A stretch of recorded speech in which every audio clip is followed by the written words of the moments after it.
नमस्कार, स्वागत है आपका। आपके साथ मैं हूं रवि ठाकुर। रोजमर्रा की जिंदगी में हर दिन होती हैं कुछ ऐसी खबरें जिन पर ठहरना जरूरी होता है।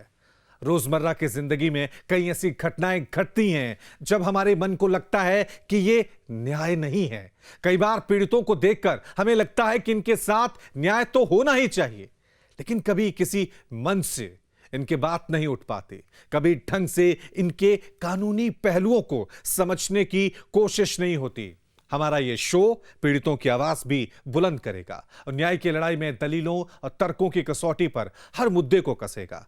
हम और आप जो सोचते हैं उसी को एक शक्ल देने की कोशिश है हमारा यह शो। लेकर रहेंगे न्याय।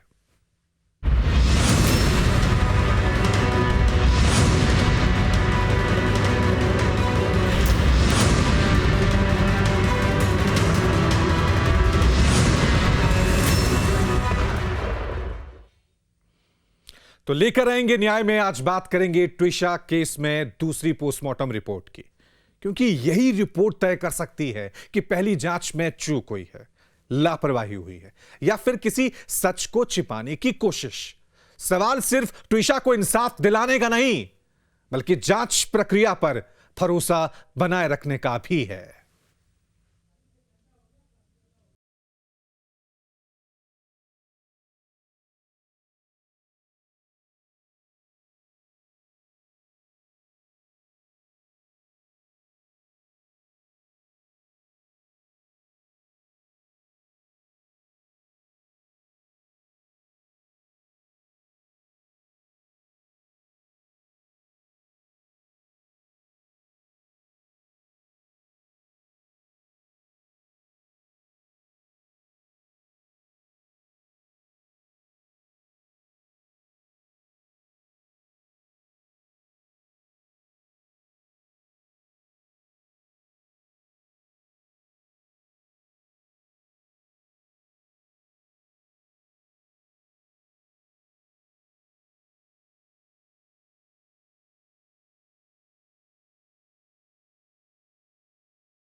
इंसाफ की लड़ाई लड़ने की है।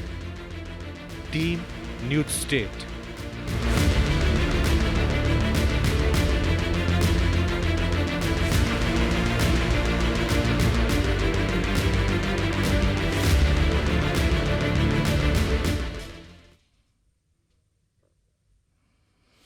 तो लेकर रहेंगे न्याय में आज बात करेंगे हम ट्विशा के सेकंड पोस्टमार्टम रिपोर्ट की, क्योंकि आज सेकंड पोस्टमार्टम हो गया है। उससे पहले एक बार पहले भी पोस्टमार्टम रिपोर्ट सामने आए थे, लेकिन उसको लेकर सवाल उठे थे।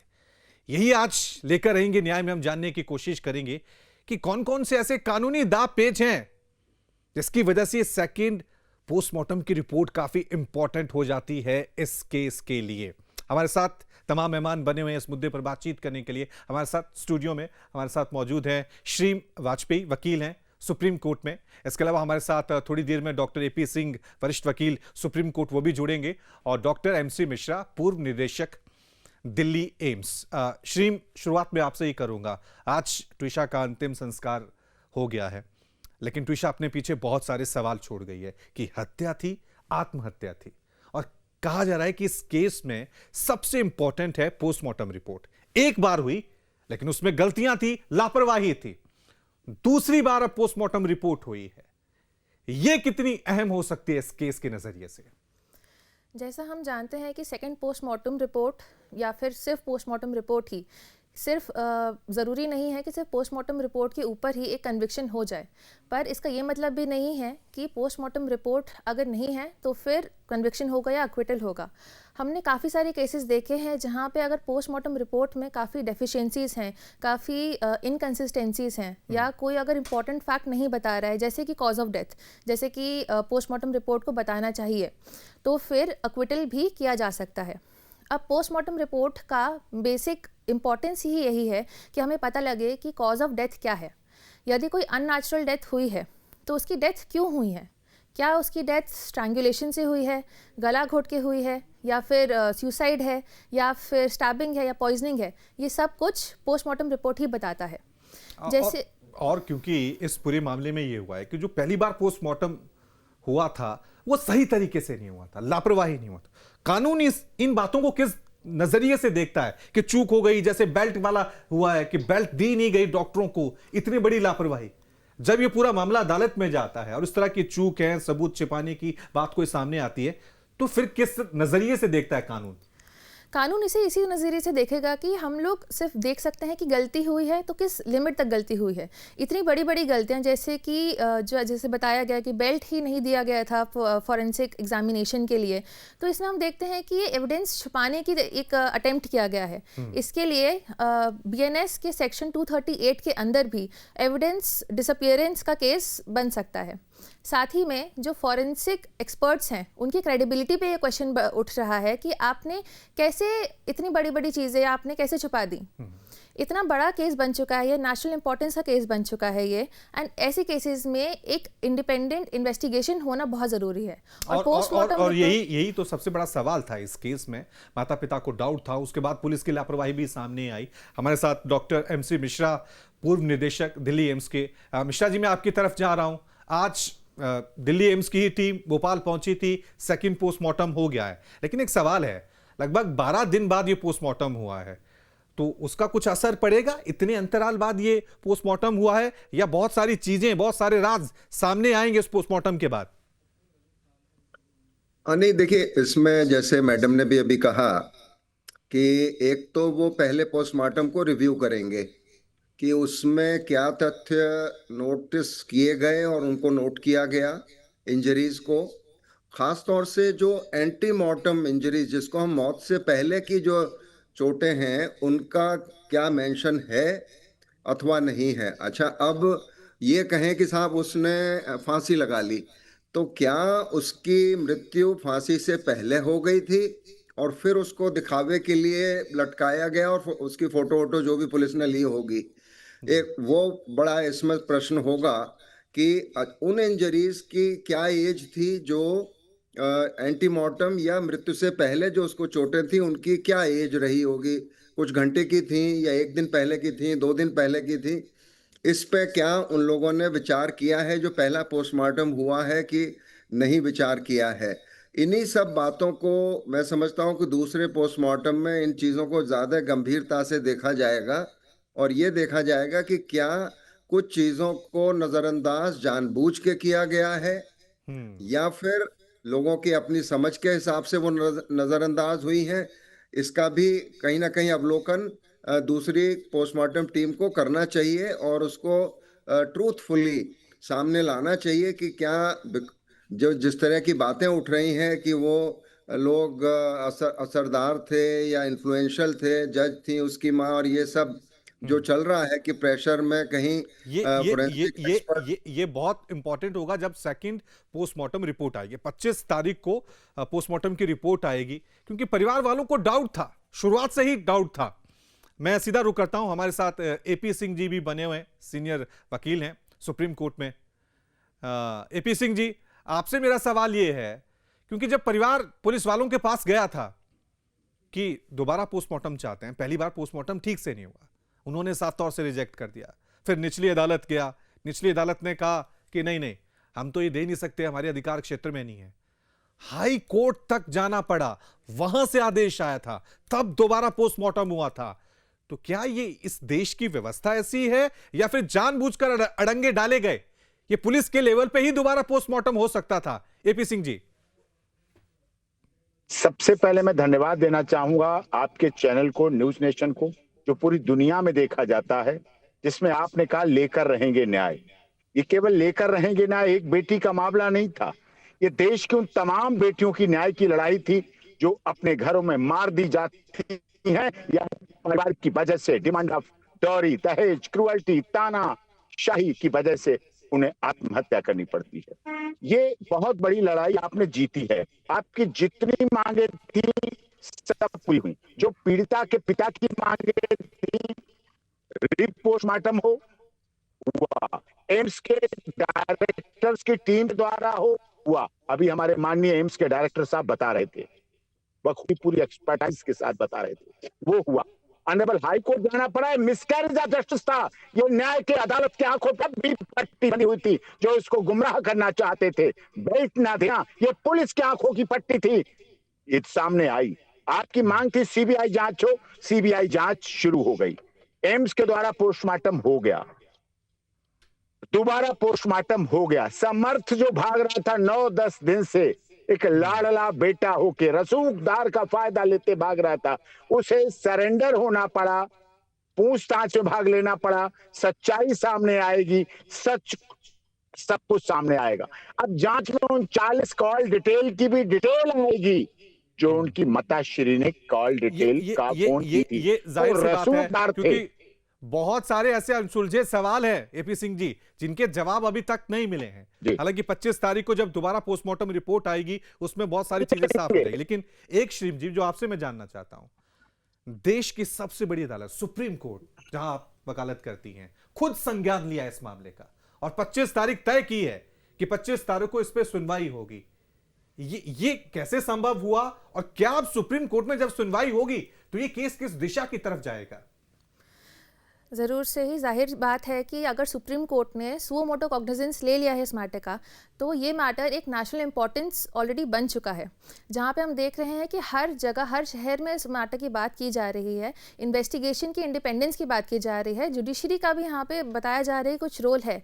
इसीलिए जो सुप्रीम कोर्ट है, उन्होंने सुओ मोटो कॉग्निजेंस लिया है इस मैटर का। कल ही ये मैटर लिस्टेड है, मंडे को 25 मई को ये मैटर लिस्टेड है, जहाँ पे हर पहलू खोला जाएगा कि क्या अगर इन्वेस्टिगेशन इसकी इंडिपेंडेंट नहीं हो रही है, फेयर इन्वेस्टिगेशन नहीं हो रही है, तो जाहिर सी बात है कि सीबीआई को जो सौंपी गई इन्वेस्टिगेशन बहुत सही है, इसका ये निर्णय बहुत सही है। साथ ही में जो सेकंड पोस्टमार्टम रिपोर्ट है, ये भी भोपाल में किसी अथॉरिटी से नहीं की गई है, ये दिल्ली की एम्स जो हॉस्पिटल है वहाँ से एक्सपर्ट भेजे गए हैं। यानी कि एमपी जो स्टेट है, वहाँ की किसी भी अथॉरिटी का कोई यूज़ नहीं किया जा रहा है, क्योंकि ऑब्वियस बात है कि वहाँ पे इन्वेस्टिगेशन है या फिर पोस्टमार्टम है, विच इज़ वेरी, जो एक इन्वेस्टिगेशन का बहुत ही इंपॉर्टेंट पहलू है, वो फेयर नहीं किया जा रहा है। इसलिए सुप्रीम कोर्ट का इंटरवेंशन भी बहुत ज़रूरी है, जो ये पता लगाए कि रूट कॉज क्या है, जो ग्राउंड लेवल पर जाके देखे कि ट्रायल कोर्ट में क्या हो रहा है, कि आगे जो ट्रायल शुरू होगा इसका, क्या वो फेयर होगा या नहीं होगा। क्योंकि इसमें जो पूरा मामला ये विवाद का विषय बना था, उसके पीछे वजह थी ट्विशा की सास। वो प्रीवियस डिस्ट्रिक्ट जज हैं, पूर्व महिला जज हैं, तो ये कहा जा रहा था कि प्रभाव और रसूख सबसे ज्यादा इसमें देखा गया। एक बार एपी सिंह जी, आपकी तरफ में फिर रुक कर लेता हूं, क्या यही वजह है कि सुप्रीम कोर्ट ने इस मामले का संज्ञान लिया है? क्योंकि जुडिशरी को लेकर सवाल बहुत सारे उठे थे कि इसमें देखिए जुडिशरी के लोग हैं, आपस में मिल गए हैं, सब एक स्ट्रेटेजी के तहत पढ़ रहा है, और दूसरी तरफ एक आम परिवार है, इसलिए एक मैसेज देने की कोशिश सुप्रीम कोर्ट कर रहा है खुद संज्ञान लेके।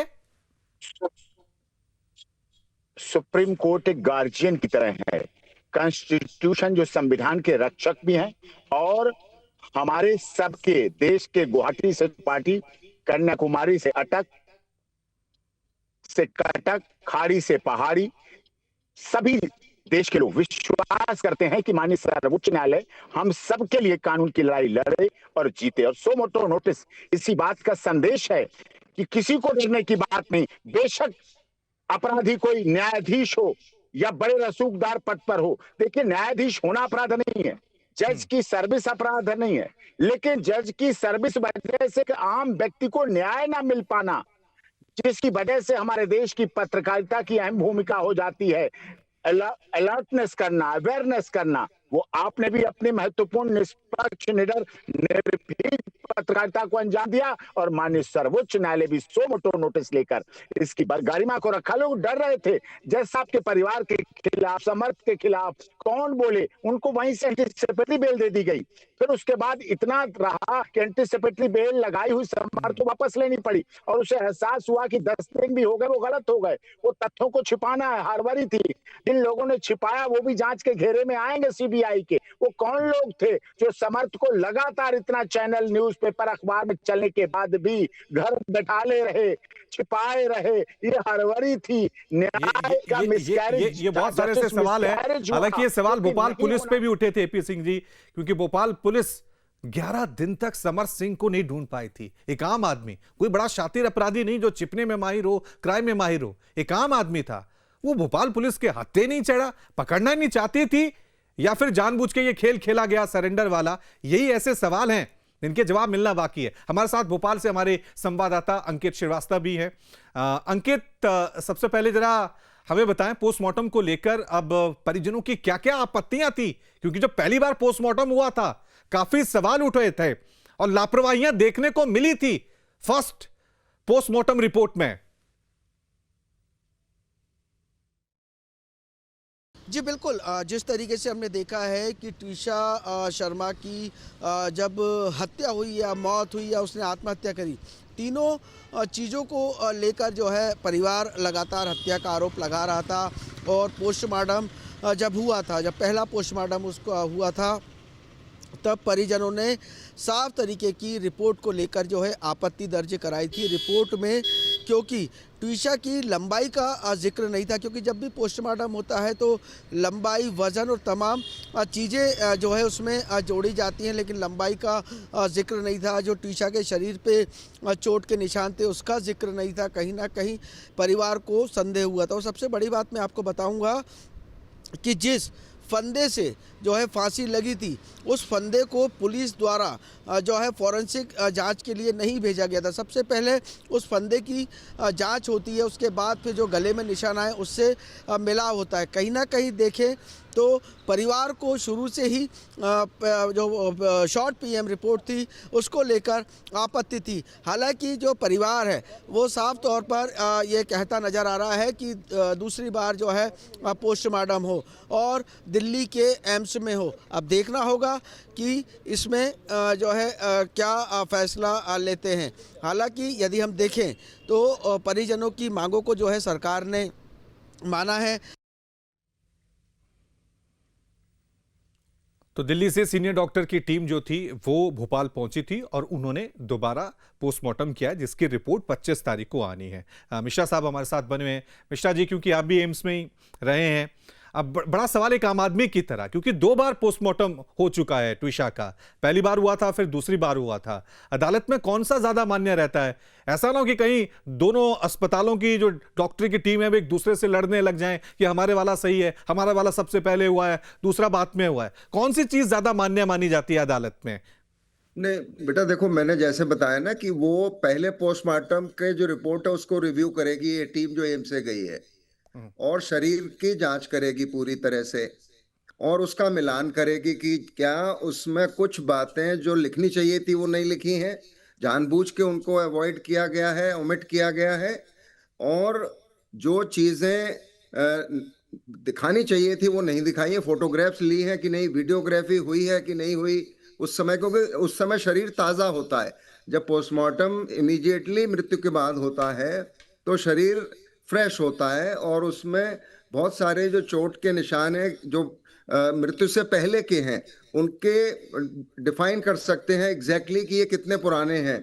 उसकी बेसिस पे उसकी पैथोलॉजिकल एग्जामिनेशन करा के और उसका विसरा लेके उस विसरा में क्या मिला, कब मृत्यु हुई, कब इन्होंने दिखाया है, कब पुलिस को इन्फॉर्म किया है, कब बॉडी मिली पुलिस को, उसका शरीर मिला, कितने बजे उसको पोस्टमार्टम में, क्या कोई विलंब हुआ, क्योंकि विलंब होने से भी कुछ तथ्य मिट सकते हैं शरीर के जो होते हैं। तो इसमें मैं समझता हूं कि जो टीम गई है एम्स दिल्ली की, वो एक तो वो जो पहली पोस्टमार्टम रिपोर्ट है उसको रिव्यू करेगी, देखेगी क्या क्या चीजें उसमें लिखी गई हैं, फिर वो शरीर की पूरी परीक्षण करेंगे और उसके बाद देखेंगे कि क्या चीज उसमें होनी चाहिए थी जो नहीं है, या जो है वो नहीं होनी चाहिए थी। और ये इसके लिए मैं समझता हूँ जो टीम गई है उसके लिए भी बहुत हिम्मत की बात होगी कि अगर वो अपने सहयोगियों के विपरीत कोई बात कहते हैं, और मैं समझता हूँ कहना चाहिए, अगर उसमें कोई गड़बड़ हुई है तो जरूर कहना चाहिए, उसको डरने की और कोई उसमें आवश्यकता नहीं है एम्स की। वही मिश्रा जी, वही सवाल है कि एक डॉक्टर दूसरे डॉक्टर पे सवाल उठाएगा, या फिर कई बार ऐसा होता है कि ठीक है ये भी डॉक्टर है, हम भी डॉक्टर हैं, थोड़ा सा बैलेंस लेकर चलते हैं। नहीं, हम लोग एम्स में खूब उठाते हैं और हम लोग बिल्कुल विपरीत रिपोर्ट भी देते हैं और दी है हमने बहुत सारे केसेस में। ऐसा नहीं है, और इसमें इसीलिए एम्स की क्रेडिबिलिटी है, उसकी साख है कि अगर हम ये नहीं करेंगे तो हमारी भी क्या साख रह गई। अगर सुप्रीम कोर्ट सुओ मोटो नहीं लेगी और सुप्रीम कोर्ट में भी न्याय मिलता नहीं दिखेगा तो आदमी जाएगा कहाँ फिर। तो इसीलिए कोर्ट्स का, अदालतों का, एम्स जैसे संस्थानों की ये जिम्मेदारी भी है, और उन पे ये एक बहुत बड़ी जिम्मेदारी पब्लिक ट्रस्ट की होती है। अगर वो पब्लिक ट्रस्ट और नहीं होगा, यही इंतजार जो है अब सबको है, और लोग सोच रहे होंगे कि शायद सेकंड जो आएगी रिपोर्ट वो थोड़ी पहले से अलग होगी तो पहले वालों ने क्यों लापरवाही की, किसके कहने पे की। ऐसे सवाल है जिनके जवाब मिलना बाकी है, वो 25 तारीख को मिलेंगे। शिम जी, लेकिन एक और चीज जो मैं जानना चाहूंगा इस पूरे केस में, क्योंकि पोस्टमार्टम रिपोर्ट जैसे पहले आई थी तो उन्होंने कहा था ये हैंगिंग का मामला है, मतलब ये नहीं कहा कि हत्या है, आत्महत्या है। मान लीजिए, क्योंकि अभी मान लीजिए हम आत्महत्या है क्योंकि सच अभी किसी के सामने नहीं आया, लेकिन आत्महत्या करने के पीछे जो साइकोलॉजिकल रीजन होते हैं, मेंटली टॉर्चर होता है, उनका जिक्र भी अदालत में होता है, और ये साबित हो जाए तो फिर कितनी बड़ी सजा होती है। जी, इस जैसे ये मामला हमने देखा है कि मेंटल टॉर्चर किया गया, जिसकी वजह से ट्विचा जी उनको आत्महत्या करने जैसा बड़ा स्टेप लेना पड़ा। ऐसे मामलों को हम बीएनएस की धारा सेक्शन 80 के अंदर देखते हैं, विच इज़ डाउरी डेथ। साथ ही सेक्शन 85 है बीएनएस का, जिसमें cruelty done by husband and his relative. उस धारा के अंदर जो हस्बैंड है, उनके जो रिलेटिव्स हैं जिन्होंने किसी विक्टिम को बहुत प्रताड़ित करा है, मेंटल टॉर्चर करा है, फिजिकल टॉर्चर करा है, इमोशनली अब्यूज़ करा है, उनको इस धारा के अंदर कन्विक्ट किया जा सकता है। साथ ही इस केस में जैसे हमने देखा है कि इन्वेस्टिगेशन इंडिपेंडेंट नहीं हो पा रही है। सुप्रीम कोर्ट का ही एक जजमेंट है बाहुभाई वर्सेस स्टेट ऑफ गुजरात, जहाँ पे बताया गया है कि एक इंडिपेंडेंट फेयर इन्वेस्टिगेशन हर व्यक्ति का मौलिक अधिकार है। आर्टिकल 21 गारंटी करता है कि हर इंसान को एक फेयर इन्वेस्टिगेशन दिया जाए। इसीलिए इस केस में भी चाहिए है कि जो ट्रायल है इस केस का, वो भी भोपाल से हटके किसी दूसरे न्यूट्रल प्लेस पे हो जाए, चाहे इंदौर या जबलपुर। ये एक और अलग जो है डिमांड हो सकती है, क्योंकि परिवार को पोस्टमार्टम पे भरोसा नहीं था, भोपाल पुलिस में, हालांकि अब सीबीआई इसकी जांच करेगी, लेकिन सुनवाई कहाँ होगी, क्या वो भोपाल में होगी या कहीं और होगी, ये देखने वाली बात होगी। आज हमने इस खास पेशकश में ये समझने की कोशिश की है, पोस्टमार्टम के नजरिए को, कानूनी पहलुओं को आपको समझाने की कोशिश की है। हमारे प्रोग्राम का एक ही मकसद है कि इस देश का कानून हर एक व्यक्ति के लिए समान है, चाहे वो जज हो, आम आदमी हो, मजदूर हो। यही हम आपको समझाने की कोशिश करते हैं कि आपके अधिकार आप जानिए और अपनी लड़ाई खुद लड़िए। बहुत बहुत शुक्रिया आप सभी का हमारे साथ इस कार्यक्रम में शामिल होने के लिए। एक छोटा सा ब्रेक हम ले रहे हैं, फौरन हाजिर होंगे। देखते रहिए न्यूज़ स्टेट।